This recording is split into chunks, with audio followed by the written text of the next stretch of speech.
Good evening to all. இன்றைக்கி நம்ம என்ன பார்க்க போகிறோம் அப்படின்னா எக்ஸாம் டிப்ஸ் வந்து பார்க்க போகிறோம். இப்போ டிஎன்பிஎஸ்சி பப்ளிக் எக்ஸாமினேஷன்ஸ்லாம் போய்கிட்டு இருக்குது, போர்டு எக்ஸாமினேஷனில். இதில் நம்ம வந்து பண்ண வேண்டிய சில விஷயங்கள் உங்களுக்கு நான் சொல்ல போகிறேன். ஃபஸ்ட்டு நம்மளுடைய ஃபியர் வந்து அவாய்ட் பண்ணணும். ரெண்டாவது, புதுசாக நம்ம எதையுமே படிக்கக்கூடாது. படித்த விஷயத்தை நம்ம ரீஇன்ஃபோர்ஸ்மெண்ட் அதில் ஸ்ட்ராங்காக இருக்கமா அப்படிங்கிறத நம்ம பார்க்கணும். அதை மட்டும் தான் நம்ம ரீகால் பண்ணணும். ரெண்டாவது, 11th hour ப்ரிப்ரேஷன். கடைசி நேரத்தில் நம்ம ஹரிபரியாக படித்தோம் அப்படின்னா கட்டாயமான முறையில் அதில் நம்ம சக்ஸஸ் ஆக முடியாது. நமக்கு வந்து முதல்ல டீப் ப்ரிப்ரேஷன், முதல்ல இருந்தே இருக்கக்கூடிய கொஸ்டின் ஆன்சரை படித்ததை மட்டும்தான் நம்ம திரும்ப ரீகால் பண்ணணும்.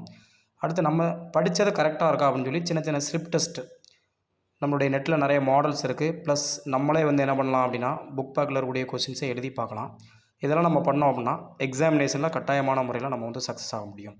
So first, avoid fear, reinforcement, 11th hour preparation, conduct strip test, success in exam. Thank you.